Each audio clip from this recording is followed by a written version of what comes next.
to have you here. And this is our wrap up call. And I'm just going to talk a little bit. And what I'd like first, though, is to read a quote that this is one of my favorites. It's from Jan Phillips. And she wrote, "My hope is to expand the definition of creativity so that more of us, all of us, can begin to perceive ourselves as creators, to pay attention to what rises up from our depths in response to our daily experiences and to do something with it." So that is how I feel. And I'd love to know what rises up from your depths. I know for me, it is this desire to share stories of courage and resilience, to share creative ideas and solutions to make our lives and the world a better place. I love facilitating conversations that inspire, motivate, and transform lives. What are you passionate about? What do you care deeply about?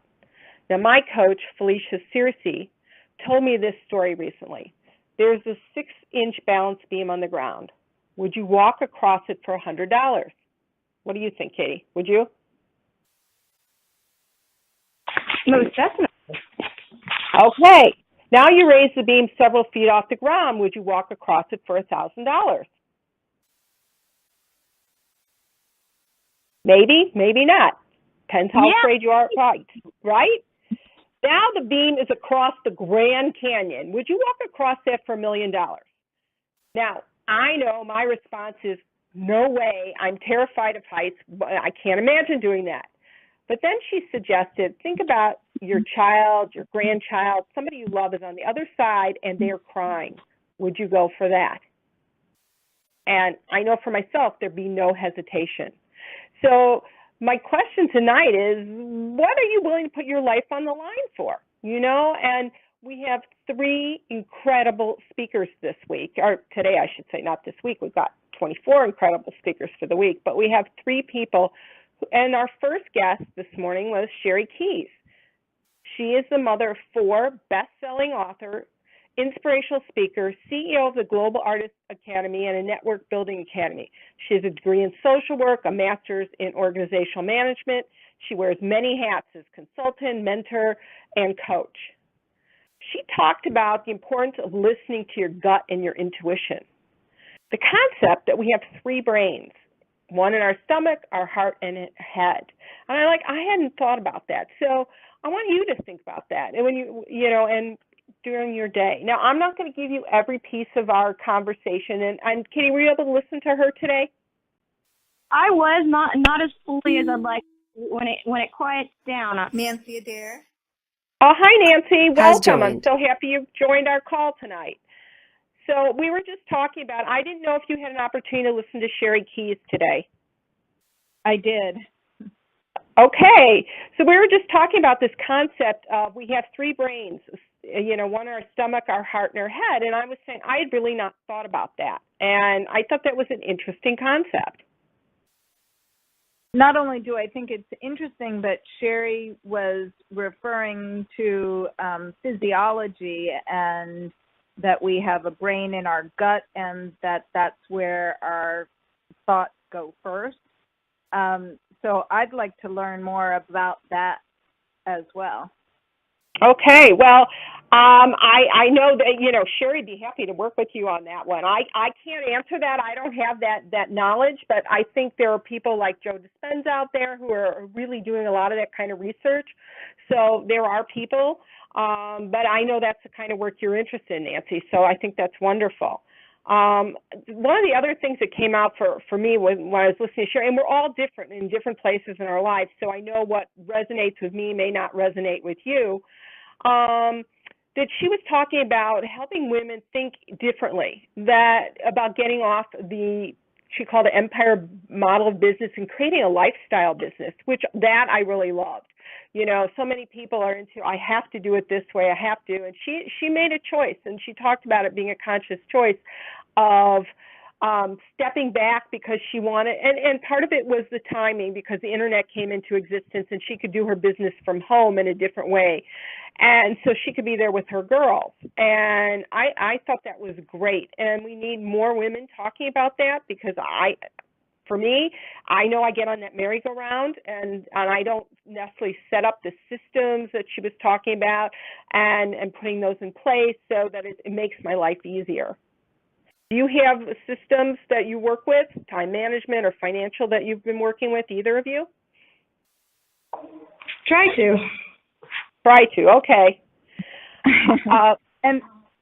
And Nancy, I have some systems like a job board through Trello, and I find I have such ADD, I call myself an ADD queen. The more systems I have in place, the better organized I am.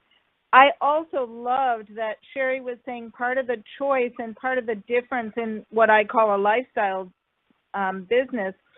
You know, I want to make six figures so that I don't have to worry about automatic payments coming out of my bank account without keeping a constant eye on them, or doing renovations in my home without counting on it coming in at the estimate, because I know that it's usually double that. And, you know, those kinds of things. But I don't necessarily want to be a millionaire or have a multi-million-dollar business, because I don't want to be that busy or to manage that much.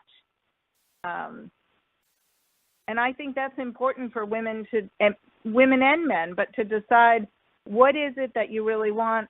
The other thing I love that Sherry said was that as women, we tend to do the one-to-one service industry, and I'm trying to break free from that mold as well.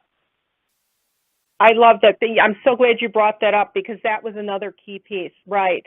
And I think, too, the other piece that she talked about was how do we self-sabotage, you know, and, you know, whether it's through perfectionism or asking permission from your husband or looking for somebody else to say it's okay. So I don't know, what about you? Where do you see yourself? I know for me, I'm definitely into it's got to be perfect. And, you know, especially as a writer at times, and you know, that wordsmith, you know, I'll spend hours on a flyer where most people they glance over it once and we're done. And so I'll spend and waste a lot of time on that. So that's one of those pieces I've realized I need to let go of for myself. So what about you ladies? Oh, I'm definitely the same. It sometimes just hyper-focusing in on something that really the details you're focusing on are the least important part of what you're trying to put out, and it's hard to break that cycle.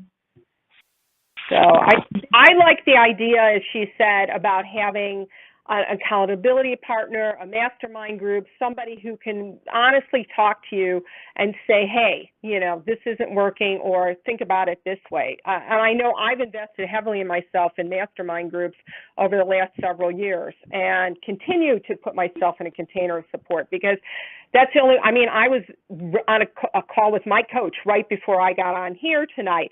And it was like perfect thing to remind me of, okay, about my vision, the idea of disappointment at times, and how do you get over that? And I love what she was talking about tonight, because she said, you know, the vision isn't about getting, the vision is about who you're becoming in the process. And I think that's, but, you know, over and a lot of these conversations that you'll hear over the next week, it is, who did you become in the process, whether it's the challenge you overcame, you know, the work you're doing in the world, and how we're changing lives every day. One of my mottos this year, Ray, has been done is better than perfect. Mhm. I talk about imperfect action all the time. Yeah. So. Well, and especially, you know that I published my book this year, and it's my first, and I remember when I sent the fourth set of final edits to the person formatting the book for me, and I saw on my computer a file that said edits, same book, 2008 was the date. And I'm like, no, I'm ready. It's done. It's not perfect, but I'm really proud of it. You know? I know, and I am proud of you too, because it is so hard. I know what that's like. I took years to write certain books, and certain books never got done that I've created over the years. I mean, I have a plethora of content. It's like, I mean, I was actually talking to my virtual assistant, and we're talking about, Ray, you do not need to create one more piece of content. You have so much, and it's more about repurposing it, reusing it, and sharing it with the world, because people are waiting to hear what you have to say. And I think that is one of the themes that's come up as I've done all these wonderful interviews, is over and over, people are saying, we all have a message, we all have a gift, and there is one person out there waiting to hear what you have to say, and it's a disservice not to share it. So when you have that book inside you, whether you have that painting, that piece of poetry, that photography, that voice that you want to stand up and be heard, people need to hear it, that voice and vision. The world is waiting for you. Ray, I do want to say also, and thank you for reminding me, that your job interviewing Sherry was wonderful. Thank you. You did just a great job bringing her to certain points and explaining what a mastermind is, although I didn't totally agree with her explanation, but... Right. Well, that's why I sort of brought in my own explanation a little bit, too. Yeah. So. Yeah.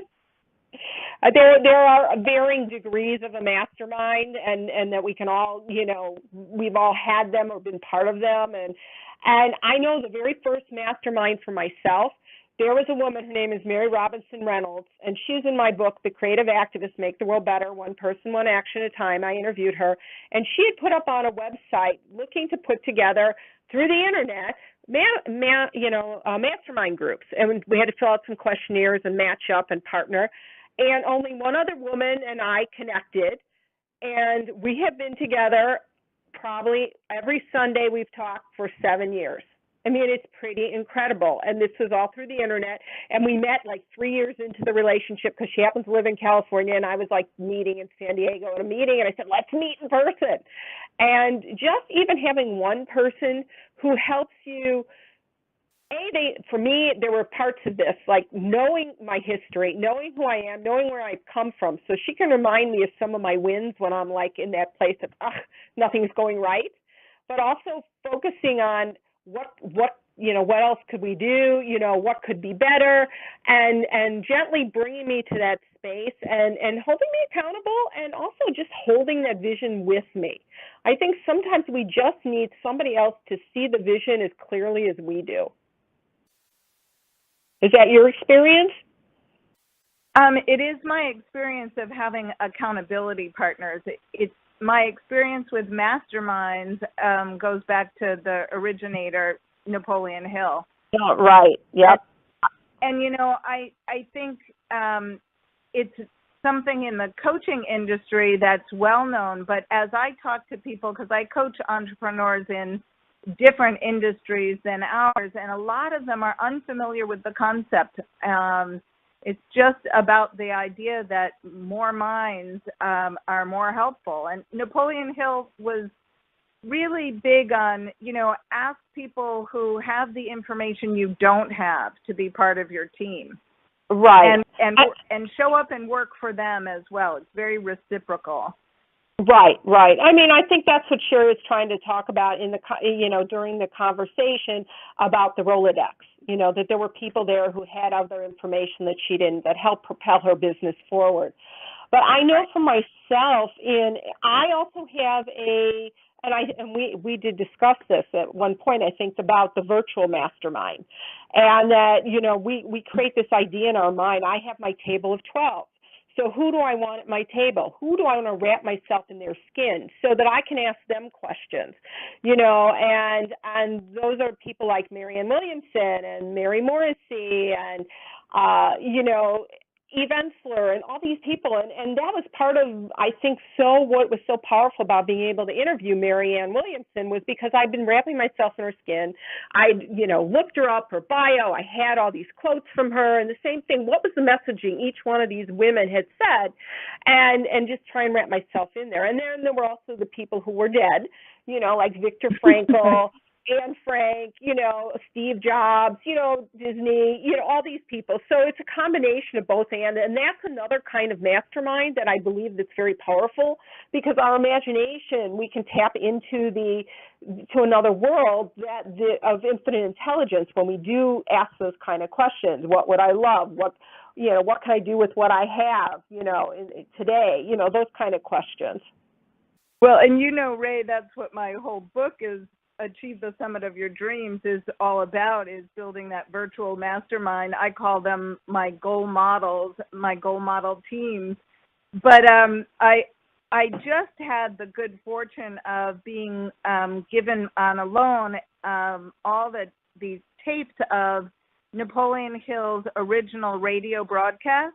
Oh, wow. And that's pretty cool. I know, they're really cool. I can share them with you. I downloaded them on my computer. It's really fun to listen to. And in one of them, he talks about having done this himself, and it's not written in his books. And I just love it, and when I find people like yourself that have come upon it intuitively with your table of 12, it's just great. Right. I love it. Well, I'm just going to sort of shift gears a little bit and move on to Anne. Did you get a chance to listen to her? No, today? Sherry was the only one I listened to today. All right. Well, let me just talk about Anne a little bit. I wanted to let people know who are listening, who will listen later on, that these calls are available for 24 hours for free. You can listen. And then if you can't listen live and you can't spend the time now, you can download these. It's at a reasonable price. You can purchase these. I call it my gold package. And in addition, you'll get some bonus calls. And I have transcripts, so if you don't want to listen, you can read. So I just want to let people know. But Anne is the author and founder, the creative director of an organization called the Voices and Faces Project. It's an award-winning, it is a foundation, but she did an award-winning documentary initiative created to bring the names and faces and stories of survivors of sexual violence and trafficking to the attention of the public. She is a survivor of sexual violence herself, and she uses story in a way that just compels people to sit and listen and to open up their hearts and minds. And that's what part of being a creative activist is. How do we do that? That's one of those questions that we keep asking. And how can we be the voice of the voiceless? And she has become that. She also wrote a book, Live Through This, listening to the stories of sexual violence survivors. Her process was really interesting, and she spent some time sharing that, how she started just with another woman. They went around the country in the United States, and they started taking pictures and interviewing people, and it kept growing and growing. And then it became a global project because there were so many other voices they felt they had to get into. She shares about writing in her creative process, and you had to be diligent, and I know, and she talks about, she could have just kept interviewing forever, and I know that's how I felt about my first book. I interviewed over 120 people, and then I focused on 36 stories, but I could have gone on because I love the process of interviewing people and finding out their stories.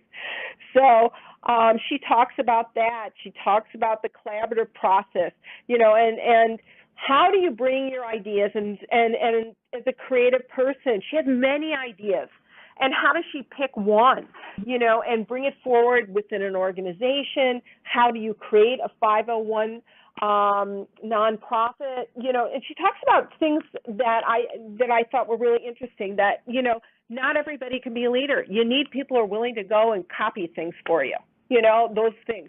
That's just as important as having the big vision. And I think that was a really big key. I think the other thing that she talked about was her inspiration as a young girl. And she talks about her mom explaining to her at age 4 or 5 why they weren't going to buy grapes. Now, I don't know, maybe you'll share with us what's your earliest memory of advocacy or taking on a cause. I know for me, I'm Jewish, and we were raised with the message Tikkun Olam, repair the world. So until I became an adult, I thought everyone had that. So, it was modeled to me by my parents. They were volunteers. They were philanthropists. They got active in all the different community organizations. I didn't know that wasn't normal. It was just something I was raised with. So what about you? What are some of your thoughts on this? About the earliest kind of activism? Yeah, well, do you remember what it was for you? Kathy, are you still there? Katie, I'm here. I mean, Katie, sorry. Yeah, I'd love to hear from you too. I'd love for you to share if you can remember. I know you have a story, and it would, people would love to hear it. Well, honestly, I'm just kind of starting these steps. It's come after 17 years of suppressing sexual assault, and after a 12-year abusive relationship, and a few years in between, and things started to surface, and just realizing and opening up to really facing the trauma myself, and in turn it's almost like my soul just wants to pour it outwards and help other people and collaborate and learn and create awareness to where any avoidance possible of what I've been through is a possibility. So for me, it's all new. So I'm so happy to be connected with you. Well, thank you. And yes, and you if you go back to yesterday's call, if you can talk Angela, she talks about it from her perspective. She was 17, she was abducted and assaulted, and for 20 years she's been about shattering the silence. And so she has an organization called PAVE. You've got Anne who's doing this. And Anne runs a wonderful workshop, especially if you're in the beginning process of your healing. And it's really very powerful. It's a writing testimonial workshop called Stories We Tell. And they actually did 2 workshops in Chicago about a year ago. And I went to one of them, and I was a participant. And it was interesting because I came from a different perspective. Most of the people in the workshop were really new into healing, into that place of what do I do with what I've just experienced. And I came with a much longer perspective and healing journey. But I got so much out of it. It was so powerful anyway, just thinking about things from the perspective of, telling your story in a way that you can help somebody else, or you can change people's perspective about, in society. And so I think about that it's very powerful, and they are definitely an organization you need to follow up with. And I can connect you after we can talk next week, as we said, and I'll be happy to connect you. Because I think if it comes to your area, that might be great. Or people have you're in Texas, right? Yeah, I'm in Houston. Yeah, so people have actually driven up to Chicago for these workshops because you apply for them, but they're free. They've got some grants, so it's really powerful. It's really wonderful. And that's part of what it is being a creative activist, is how do we connect and collaborate, and how do we share this material that empowers people. So I love that you're connecting, that you're finding things that will help you on your journey. Because for me, it's and I say this at the beginning of my book, art and service saved my life. Those were the 2 components that made the most difference in my journey into the person I became and have become over the years. And so I love to talk about that and share that.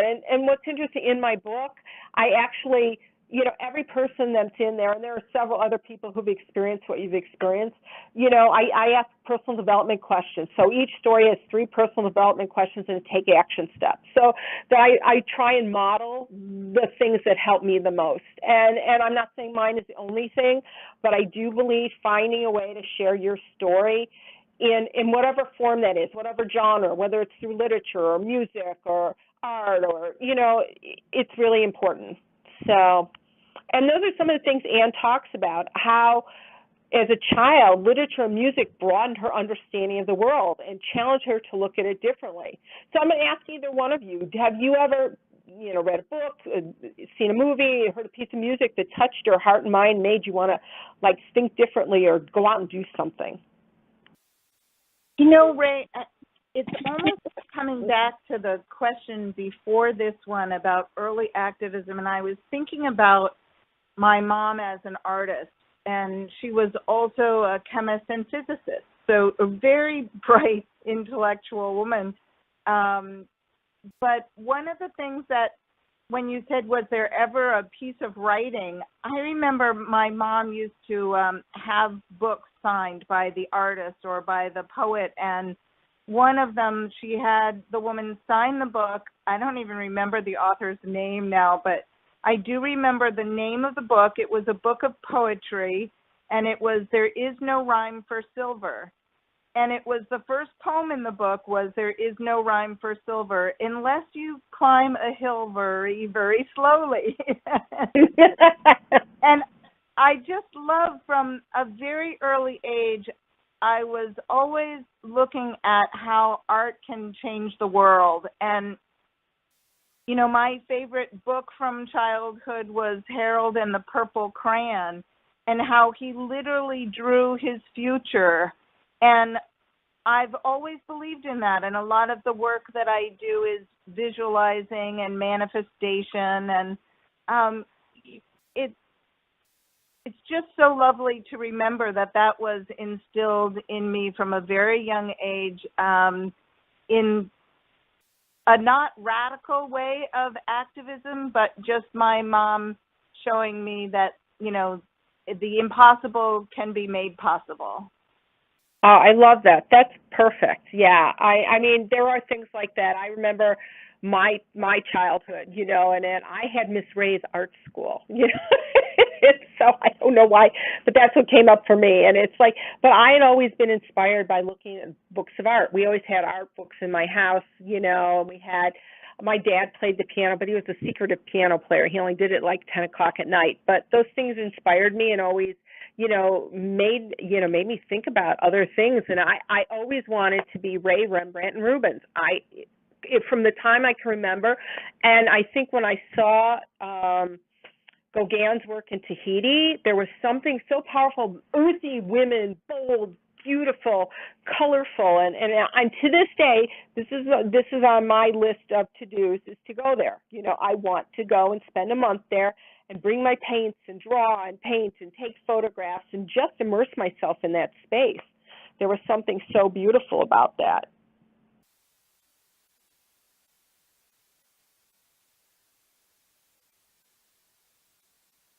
So I am going to ask you one other thing. We're going to talk about Heather. So I hope you listen to Heather. Now, Heather is an art therapist, a licensed mental health counselor, a mental health professional, a child mental health specialist, an eco art therapist, and creative conservationist. She has been a national park artist and resident. Heather talks about eco art therapy. Simply means using some element of the natural world in a creative way in order to gain all the stress relieving and health enhancing benefits that nature has provided. I do this by providing clients access to natural materials and naturally sourced art media, and by offering individual sessions in outdoor settings. I actually use eco art therapy because I found that people who come from trauma backgrounds especially have difficulty interacting with other people because trust has usually eroded in that situation, yet they tend to have relationships with certain places or with animals. So do you have a special relationship with a place or an animal? Yes, to both. Okay, well, tell us about it. Well, I think it started I know it started with a dream when I was 9 years old. I dreamt about this footbridge at it was a circular drive at the end of my street. I forget now what those are called, but I used to go there in the dream and into the woods and across a stone footbridge, and I'd be in other worlds.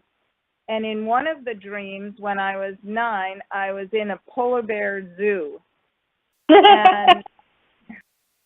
And the dream was all about this habitat being made for the polar bears, and that they arrived in refrigerated trucks before the habitat was finished, to degree where, the temperature where they could live and roam comfortably. So they kept the polar bears in these trucks, and they let them out when the zoo was complete, the habitat was complete, and the bears still just walked 40 feet in one direction, turned, and 40 feet back. And I just remember feeling devastated when I woke up from that dream. And I've been obsessed with polar bears ever since. I'm about to turn 60 in a couple of weeks. And I've yet to go to I've gone to the Arctic, but I've yet to go to the Arctic of Norway. This last year, I applied for an artist residency up in Longyearbyen, Norway, and cool. I did not get in because of the time of year I was trying to go in March, but I have that on my bucket list, Ray, and it's coming soon. Everything to do with the poles of the earth and the great white bears always attracted me. Oh, I love that. That is so wonderful. Katie, what about you? Well, I kind of have a similar story, not as interesting and cool as polar bears, but there was a recurring dream I had as a child, and I never understood it back then, and it's kind of starting to make a little more sense to me lately. But I was just not much content to the dream. I was just standing in a door threshold inside, and I would start to jump, and just at first it was just regular jumping, and then I would jump and I would jump higher into the air, and then jump again and jump higher into the air and higher, and it was just the feeling of weightlessness, and that you keep jumping and you keep going higher and higher, and eventually, as I got a little older, I did move, toward, I guess the dream moved outside to where I was outdoors, and I would jump, and I would jump so high up into the air. I remember feeling that, that funny feeling you get in your stomach when you ride a roller coaster, that no feeling, being scared to fall, but I would just come down ever so lightly, and people just look at me in amazement. But it was something that it's kind of starting to make sense to me a little bit now.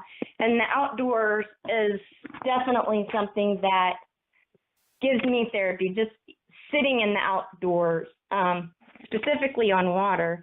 And oddly enough, the location where I was sexually assaulted when I was 17 was right on the river. I was on a camping trip with a bunch of friends, and I've never understood why that was still always my favorite place to go.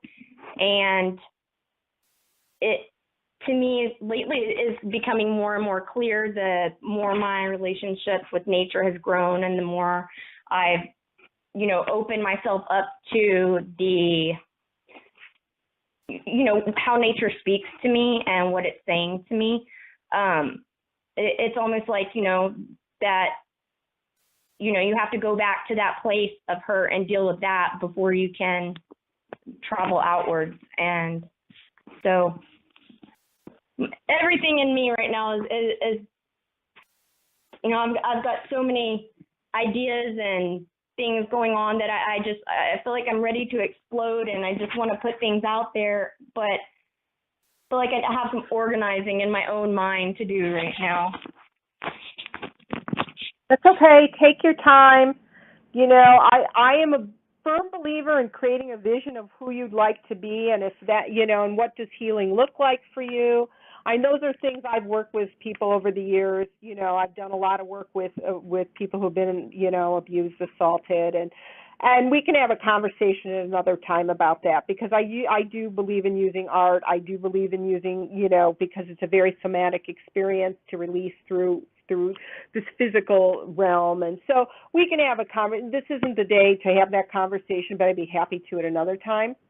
So I'm going to just tell you about my favorite. I love water. I mean, I totally relate to the water. It was so interesting. I have a friend who moved to Arizona, and she is just going on and on about the cactus and how they bloom, and she loves every minute of it. And I go to visit and my mom was living there for a few years, and I'm like, I can't wait to go home and get near the water, So I am definitely a water baby. There's something that is so peaceful and relaxing. And for years, I used to have this space that I'd go to when I needed to relax. I would envision myself. I happened to be in California and near Laguna Beach, and I'd be going down these stairs, and there were flowers along the stairs, and I would get down to the beach, and I'd be walking along, and I'd be, I could hear the water, I'd see it lapping at the shore. I could get involved in the peace. I'd be mesmerized by it. I'd hear the gulls going by. I'd watch them fly. I'd feel the sun on my face.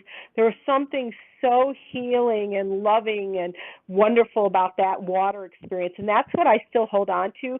And at different times, it would slightly shift. If I needed a little safe space within there, there'd always be a cave on the beach, and that I could still hear and see the water, but I'd have a cave to retreat to. So water is definitely one of those places I have always gone to find that peace and love for myself. And what's wonderful about Heather, and when you get a chance to listen to this conversation, is she talks about the healing aspects and some of the interesting projects she's done that's gotten people interested in community. She actually was a national park artist. And she collaborated with a company that makes kites and some other organizations and created a program that brought 80 people together. They made kites from natural materials, and then they had an art show with that and how it brought community together. So I love that there are people doing different things. And then it made them wonder not only about their personal experience, but what was their experience of nature, and leads them into the ideas of conservation. So, she talks about that 10,000 small actions add up to something profound. And she currently lives on a reservation, and she takes her shower water to flush the toilet. So, I don't live on a reservation. I'm a city girl, so that's not where I can think about it. But I think about, when I'm walking my dog in the park or something, picking up somebody else's poop, or picking up that stray plastic bottle that's sitting there. So I don't know, what are some of your ideas, a few things that you've done to help the environment?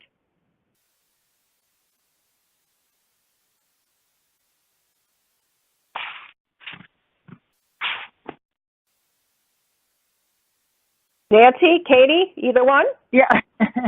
No, I'm here. I don't think that I've really done a lot to help the environment. I try to be conscious myself, but not in an activist way. So it's interesting. I think that's yet to come. Okay. Yeah, I'm kind of the same way. I'm not really ever been too big of an environmentalist, but the environment is so important to me, and I guess I'm not technically doing something for the environment, but it's somewhere that I always bring people, to the water, to the woods, somewhere into nature when they're in need. So I guess it's more receiving from the environment for other people rather than giving. Okay. Well, I want to tell you about a conversation I had with my sister today, who plays a game with her 6-year-old grandson. It's called Castle. He's the king and she's the queen, and it's their responsibility to take care of the people and fix problems. So they've been addressing huge issues, violence, guns. So he's come up with this idea that, remember, he's 6. He's going to have a big hammer and he's going to smash all the guns. That's one of the things that he's talked about. But right now they're talking about the environment. And it's really interesting because they've had conversations about, do we spend time educating people how to reuse or reduce, or should we create machines that clean up stuff? So they've talked about this idea of a big plane with a big vacuum that just goes up and sucks all the garbage on the street, which I just thought was brilliant. I think it's a great way. It's a great way to have a conversation, whether you're 6 or 60, and those are kind of the creative ideas that I love to share. So I don't know if you've ever, played a game like that with anybody. I had not thought about that, and I thought that was just a brilliant game. No, that's a brilliant way to bring these types of issues up to a child. I've got a 3 and a 4-year-old, and that's definitely a method I would use myself with them. It just makes it fun and easily understandable, and start them early, you know? Right, right. I mean, they talked about education and what would you do to make school better, more fun. You know, I mean, she just went on a 7-hour drive with him, and they talked the entire way other than 45 minutes. I'm like, oh my, I would be exhausted. I have grandchildren, you know, at that age too. So, but I thought it was a really brilliant way. And I don't know. Do you have any questions for me or anything you want to talk about? Because we're sort of getting to the wrapping up stage of this call. Yeah, and for me, Ray, it's getting late on the East Coast, so I'm pretty much winding down. I'm so glad that I decided to get on the call and tonight, and it's been lovely meeting you, Katie, and listening to your story. I wish you all the best. Thank you. I've really enjoyed listening to you as well, both of you. Well, thank you. I'm really glad about that, and it's just very special. And like, yeah, Nancy and I mean, it was a perfect night for you to call in, especially when we were talking about a mastermind, and we've talked about working together on a project. So I think to take that mastermind to another level. So we will have a conversation when this is all over, Nancy. Well, so. and I'm waiting eagerly for that. I mean, I was looking forward to the summit, and I've tried my best to get it out to my tribe as well. Well, thank you. And you need to listen. Nancy has a radio show that you need to listen to. Give them a plug while you're on here. All right, it's You Can Do Radio, so that's capital U, capital KANDU Radio, and it is part of the Amazing Women of Power Network. So just go to AWOP, AWOP, on any smart device. Put in the search engine AWOP Talk Radio, and my radio show is on Mondays, 12:30 Eastern Time, 9:30 if you're there on the West Coast. And I'd love to have you listen in. Thank you. Well, thank you. And I just want to share, you know, if you got the notice for today, there's a video called Be the Change. And that's the final thing for tonight. And it's about listening to the small voice, knowing you can do something, you ought to do something to contribute to life, and what is yours to give. So to end this, I'm just going to play the audio if you give me a chance. And ladies, good night, and thank you so much for being on this call. Good night. Thank you. My pleasure.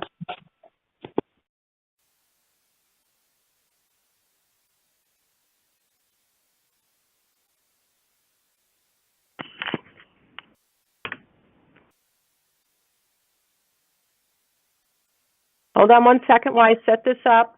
Should be coming on any second. And thank you all for listening. Oh, thank you. I really appreciate that. It's been a learning curve, as everyone will hear as we go on. This has been a learning curve to do this. So here we go. It's going to be on, and it's really a very powerful video, one of my favorites. So thank you, and good night, everybody.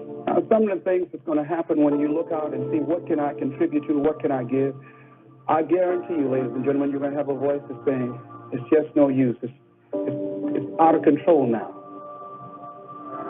There will be a voice telling you that you'll be wasting your time and wasting your energy and wasting your effort. I say don't listen to it. Listen to that still small voice that says, I can do something, and I ought to do it. We ought to do it. It's really something. Nothing can resist the will of a people that will take even their existence on the sin of their purpose for sure. I strongly believe that all of us have some work to do. That each one of us showed up to do something, that each one of us showed up to contribute something to life. And that if we don't do it, it will not be done. Be it that you want to help and contribute to youth or do something for the homeless, whatever you want to do, if you get up in the morning out of a sense of office and decide that I am an opening for the universe, that life can work through and use me as a channel and as an instrument for change.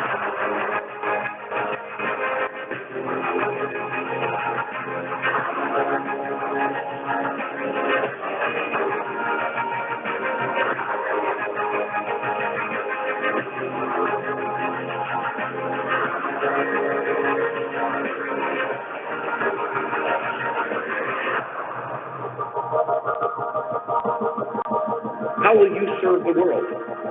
What do they need that your talent can provide? That's all you have to figure out. I can tell you from experience, the effect you have on others is the most valuable currency there is.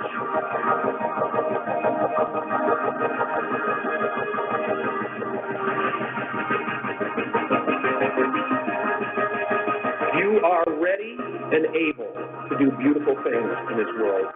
And after you walk through those doors today, you will only ever have two choices, love or fear. Choose love, and don't ever let fear turn you against your playful heart.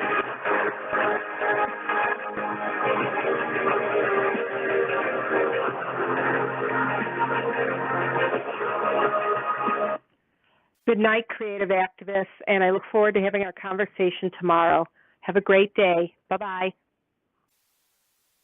Bye-bye. Bye.